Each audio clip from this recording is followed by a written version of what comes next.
Hello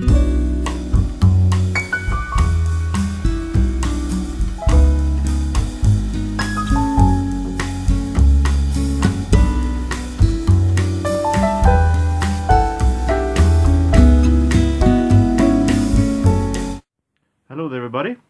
There is another special vinyl tag going on out there, lockdown quarantine vinyl tag. And since I like doing these vinyl tags, so of course I will also participate in this. And 20 questions, as usual, as also in the ones who are in January. So let's start. First question, favorite record from your home state or city? Sundsvall is known for having a music scene, but not many of those are my interest, because Sundsvall is known for being having a punk scene or punk music that I'm not all that interested in. Also have some dance artists in the genre electro house style that hasn't attracted me one bit. So usually I say that my city has two artists that actually are good. One is an indie pop group called Confusions that are really good, and the second is a singer that have been doing a whole lot of different stuff. She has been doing theater, she has been doing musicals, she has been singing rock, so a whole lot of different stuff.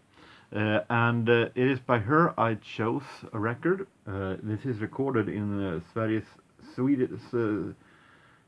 Radio Studio, Swedish Radio Studio, Sundsvall, in July 1989. The singer's name is Gina Jacobi. And this is her album, self-titled, from 1989, not the best sleeve, but still. And this is a really great album in Swedish though. Really great album, Swedish late 80s rock style with little mysterious lyrics and great atmosphere in the production. So I really like this album very much. Should have been a whole lot bigger than it became, actually. An album I highly recommend. Trying to figure something out that I haven't been showing over and over. But this one I only showed once. It was when I bought it. I showed it in my little shopping tour around Sundsvall that I did a couple of months ago on the video. Is this one with the singer Major Harris and his album My Way from 1974. Going to come back to that year later. And this is a really great album. I haven't heard of Major Harris before I bought this one at Vinylstadet, but this one is really smooth and funky at some parts, and really great. Amazing, highly recommended soul album from the 70s.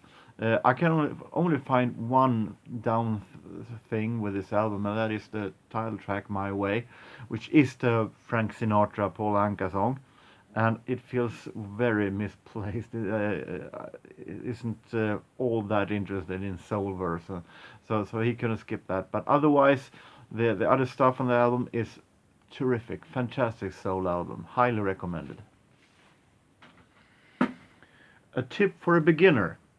Well, in my blog in Swedish, I have written a 3-part article about tip for those who wants to start collecting records. So I looked in a little in that article, and there was one tip that actually I can't name all the tips that I wrote in that article, but I think one thing that came to my mind that I can bring up here is figure out why you want to collect. Is it for the music, like me, don't, as long as the record is listenable and it looks pretty good, it's okay. Don't need near mint or something like that. Do you collect for the value? It's worth something. One day you might sell it, and so on. Or do you collect for the excitement of having odd stuff in a collection? What do you collect for? Because much has to do with price. If you collect for the excitement of having odd stuff in a collection, or if you collect for money, then the records will might cost a lot to buy. If you collect, like me, for the music, depending on which music you like, but if you're not all that picky on quality, it will be a little bit cheaper, and also some music genres are, of course, easier to find than others. If you, like me, collect stuff like the 80s and jazz and so on, you can find a whole lot of thrift stores. If you want to have a little more exclusive rarities, might be searching on the net, might be a little bit harder. So much comes down to why you want to collect, the reason, and how much you're really, how much you want to spend on this when it comes to money and time and so on. So that is my tip for now. First record that really got me into deeper music, assuming that it's supposed to be got me deeper into music, because what actually is deeper music? Deep house. But I think it is what led me into enjoying music very much, got me into deeper into music. And it wasn't that much of an album that did it, because in 1985, when I discovered pop music for real, to become a pop nerd that I am, it was most of all radio shows in Sweden that actually led me into it.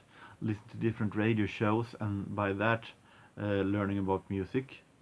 As I didn't start buy my first record until 1 year later. For me it was mostly radio. But to show something, there is one album that was special, that if not led me in deeper into music, it was a huge inspiration for me to get me curious and to actually wanting to check more into music. And it was this album that I showed over and over again. I showed it in my last video from part 2 of my chart from 1984, Alphaville's Forever Young.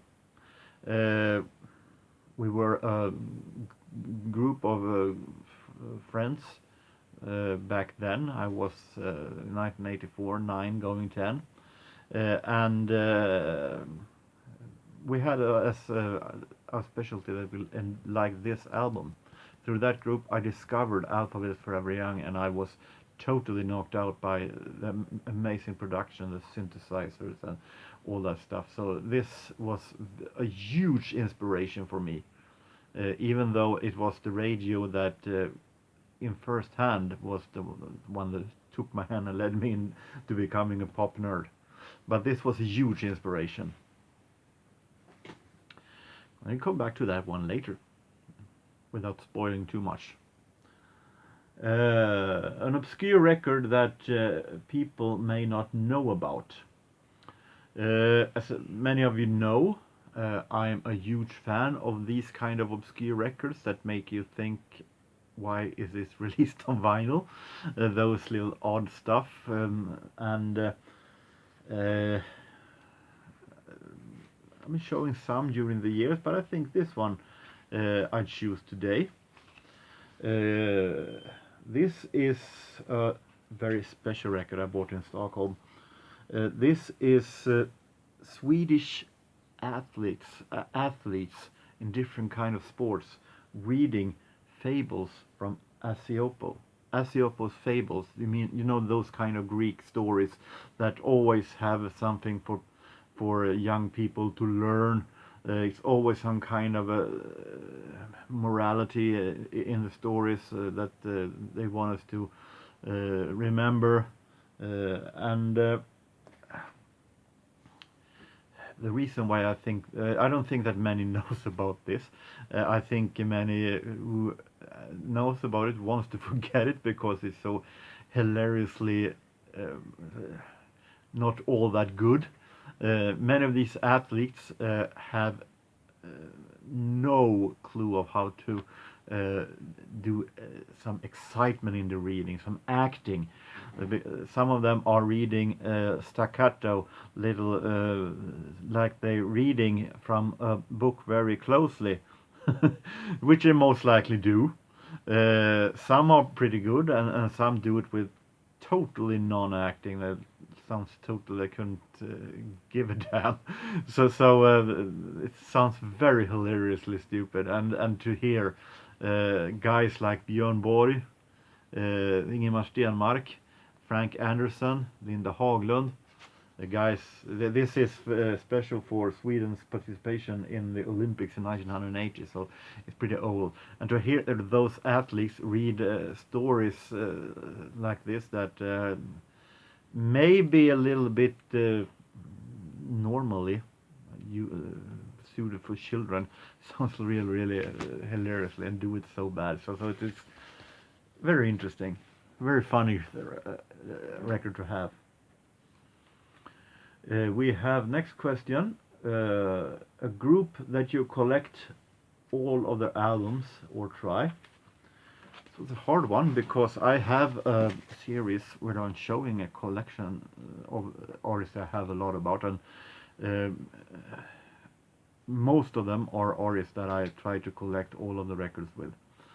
There are one band that I haven't shown that much though, and I'm taking them.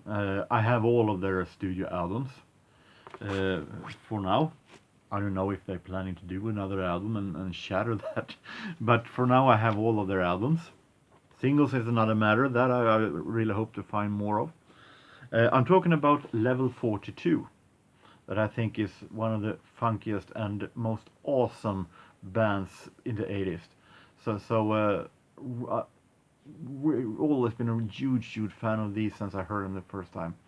This is a Physical Presence Part 1. This is a live album.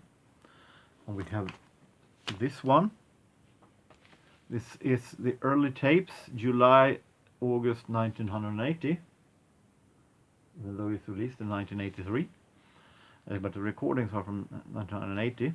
And we have this one from 1981, their self-titled debut, Love Games and so on. So Level 42 is a band that I really collect everything with, and that I, at least when it comes to full length, have everything with. We have a band whose second album is better than the first. There are some. I picked this one, an American band that were great in the 80s, but it wasn't their first attempt on the hit charts, their most famous stuff. I'm talking about the band Mr. Mister, that many of you might know.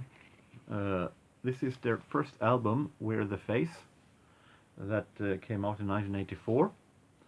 This album is so-so, not bad, it's okay, but the melodies are, you can hear that they have a little bit of a way to go before the melodies are really that developed into something that sounds like a hit, or that sounds interesting. It's a pretty uninteresting album.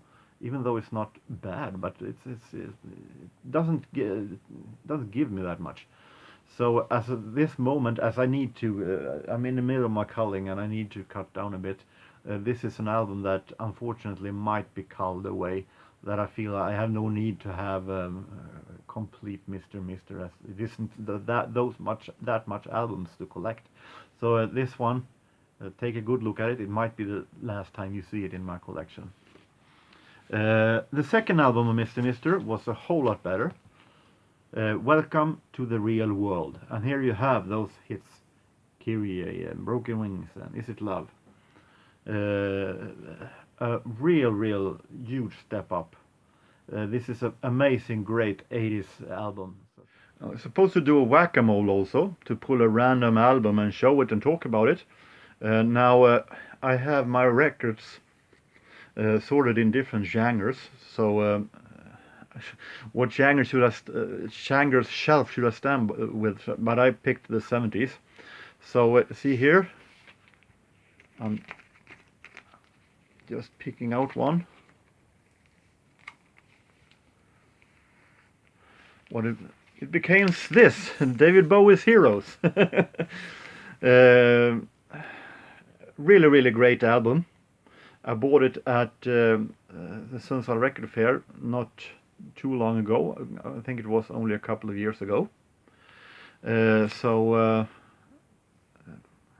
Pretty uninteresting story, but really great one that contains a whole lot of great stuff here.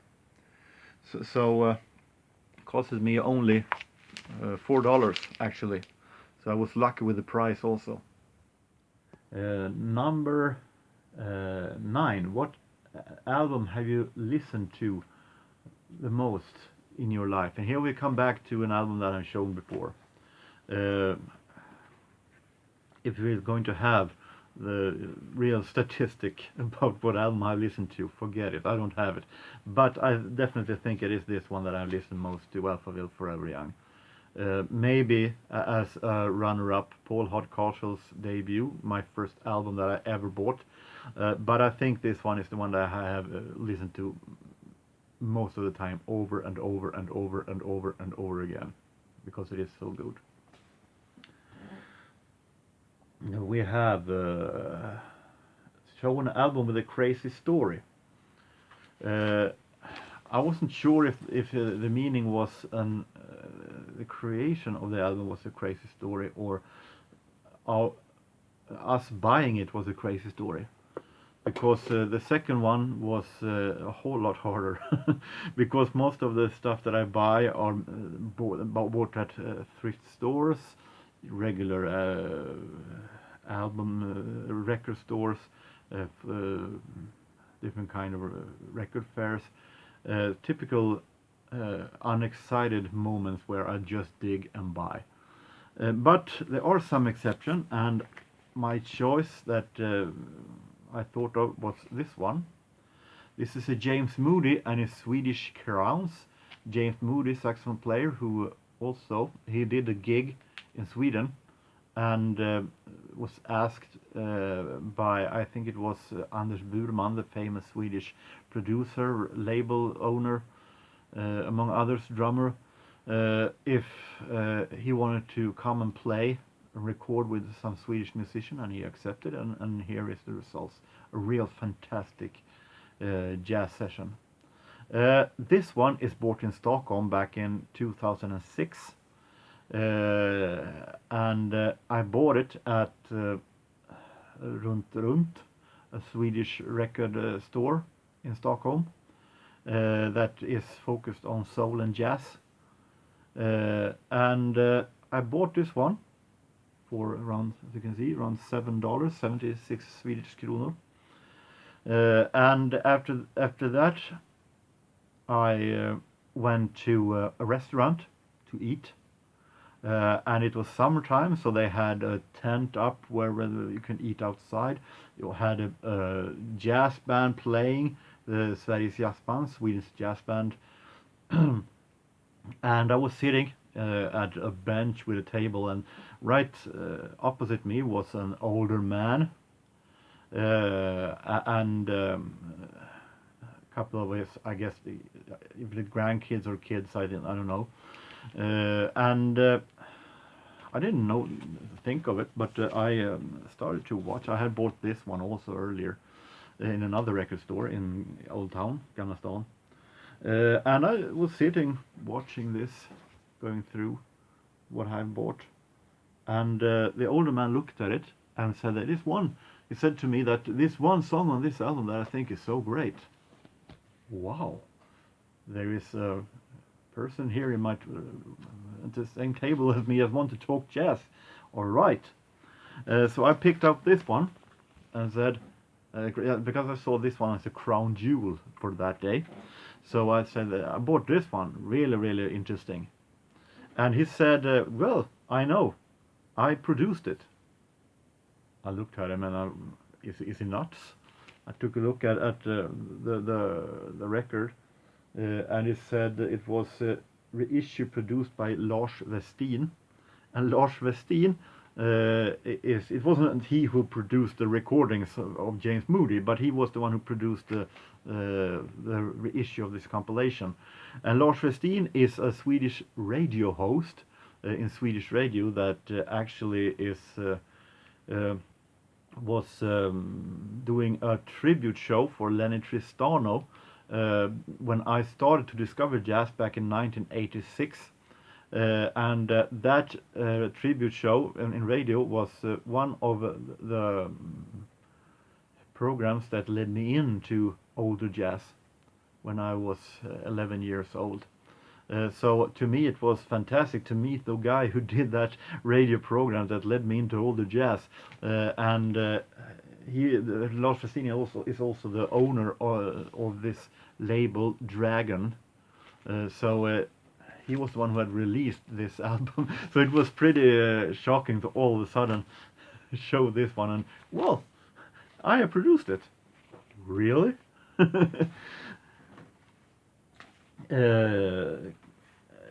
Collecting pet peeves.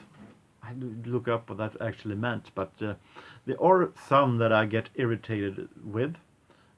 Some more common today than the other. First, those thrift stores and second-hand stores who flea markets outside now when it's summertime coming. Those who think that just because vinyl is hip again, that they can take, that they have sitting on a whole bunch of black gold that they actually can sell for more expensive prices than a dollar for those regular flea market garbage. To take classical religious Swedish dancing orchestra and sell them for $4 just because vinyl is hip again. That irritates the hell out of me. They don't have any knowledge. They just sell because they think they can make a lot of money, but they have no knowledge or interest to know about what they are selling. The other, that was more actually a couple of years ago than now, but it is also those who actually takes a bunch of records, of course low budget flea market garbage, take around 10-20 records, put them together in a package price that you can buy whole this package with 20 records for around $2. Of course you have to buy all of them no matter what it is.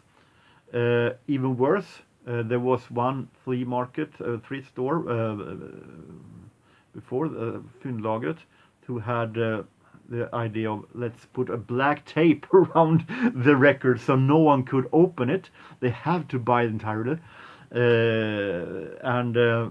If you're lucky, you can find one record that might be interesting, but you have to buy them all.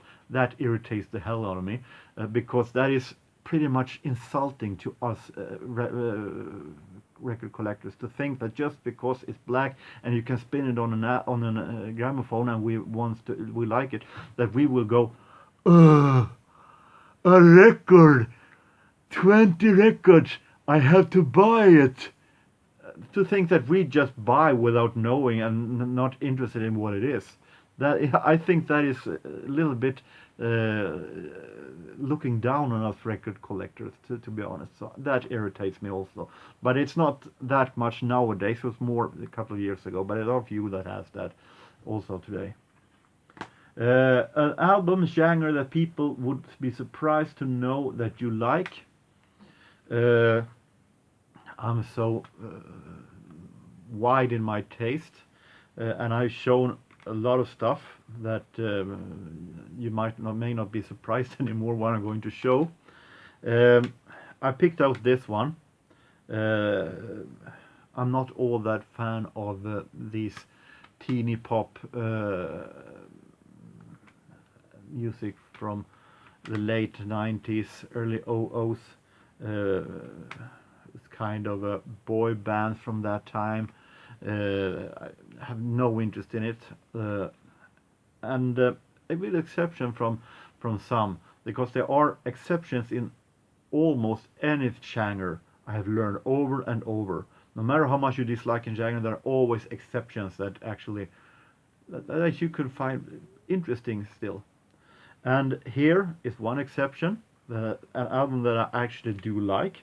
That is Britney Spears. Oops, I did it again.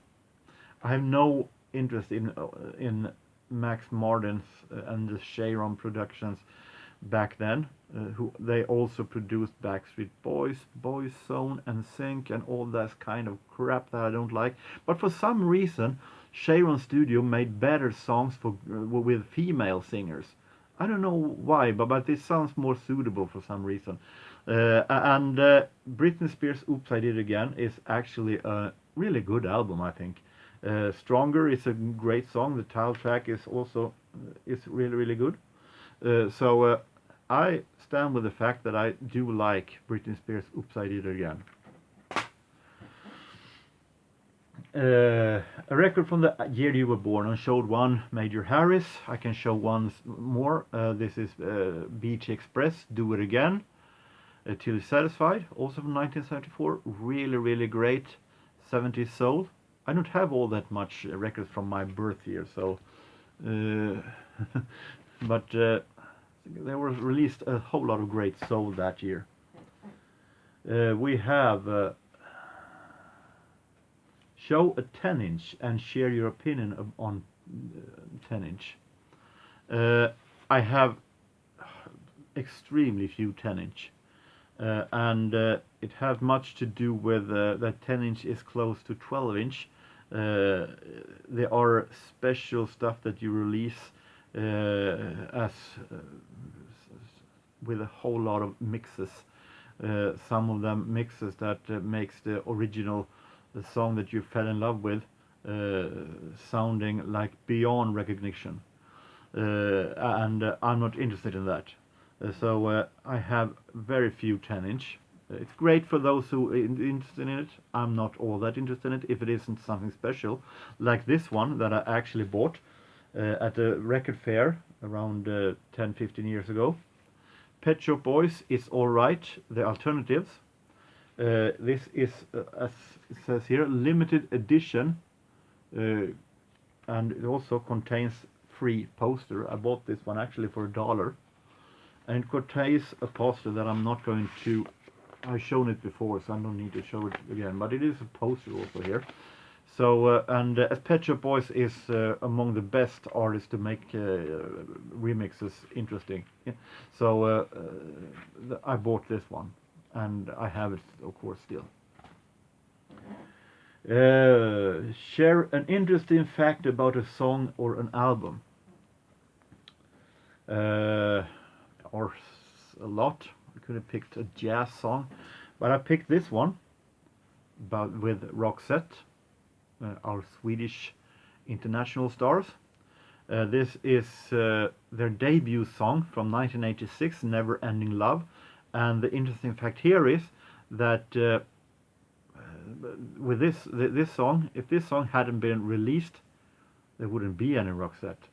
What would have happened to Swedish musical industry then?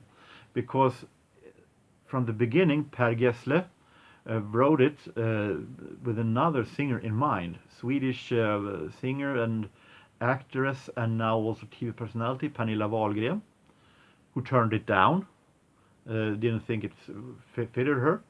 Then he gave it to her brother, who also is a singer, Niklas Wahlgren, and he also turned it down. So, but Per Gessle believed so much in his song, so he actually recorded himself in Swedish, but also figured that he can do something more about it. So he asked Marie Fredriksson, late great singer, who at first wasn't that interested in it because she felt that it was too much pop. She had no singing career back then, and she wanted to sing more rockier stuff, but finally gave in and said, okay, we'll do it. And what if Pernilla Wahlgren or Niklas Wahlgren would have actually taken and accepted to sing the original version of this one? Then there wouldn't maybe have been any need for Per Gessle to form Roxette. So it's interesting how coincidences can be a thing in music. Show an album with an animal on the cover, and I picked this one even though this is a 12-inch. I don't buy, as I said, 12-inch or 10-inch all that much, but this is one that I had, and I gotta have it because it falls in the category, what were they thinking? This is Italian singer, I think he also is TV personality, I'm not sure, Francesco Salvi, who did a disco song back in 1989 called Esatto. And here you have a horse, you have a puppy, you have a rooster, and you have a pig. Only the cover looks pretty stupid. This is a pony. Full-grown man sitting on a pony holding a puppy, and pretty stupid. But the song is even stupider because the refrain is filled with animal sounds. The dog is barking, you hear the horse, you hear the hen, you hear the pig, and pretty hilariously stupid. Almost like they're taking some kind of drug before creating this song, but it is really, really funny. Show an album with crazy artwork, and this could also fit in the animal genre, animal question, but I picked it here, and it is Fleetwood Mac's Mystery to Me. Great album, but the cover is pretty weird. This big monkey eating a cake looks almost disgusting. So this one is pretty big, pretty weird cover to me. Show a really good album that you can find for cheap. I picked this one that I bought, I think it was a year ago, that right now I have become very ordinary in the dollar bins here in Sweden. And I'm talking about this Rod Stewart compilation, Sing It Again Rod. I'm no fan of Rod Stewart, but this one is really great. This is his first compilation with earlier songs like Maggie May and stuff from that period. And Rod Stewart's voice isn't as raspy yet as it would become later on. And then the cover is pretty funny and interesting. And it's easy to find actually in the thrift stores these days in Sweden, so for $1. So highly recommended. Show an album with an acquired taste. Also something I had to look up what it meant. I'm a guy who discovers stuff ridiculously late. So there are a lot of stuff that falls under that category. You have the 90s Eurodisco that I discovered a couple of years later than everybody else. And this one as well, I discovered around the same time. I'm talking about Britpop from the 90s that I first saw as overrated journalist pop. They got always the best reviews in the newspapers, and was played on radio. Journalists loved it. I thought it was overrated journalist rock that was only suited for rock festivals that I didn't attend back then. So when I went then, I met a female friend that I had, and she actually talked me into. I better give it a chance. Borrow this album, Oasis. What's the Story? Morning Glory, and okay, I did it, and discovered that this was actually not all that bad. This was really, really good, really cozy, really great rock, British rock music. And since then, I became a huge Suede fan, discovering a whole lot more with Oasis. Cast, Verve, name it, you name them, Pulp. So became a huge Britpop fan after I had listened to this album. And finally, show your most recent find. And I think the one I bought, the latest, was this compilation by Art of Noise, the best of Art of Noise. Haven't listened to it yet though. I guess I will be showing it again in the next vinyl CD update. So that was another vinyl tag, a little long, but hey, 20 questions. It's hard to keep it short. So I hope that you are satisfied with my response and that you have a real nice time, no matter where you are, no matter what you do. Take care and so long.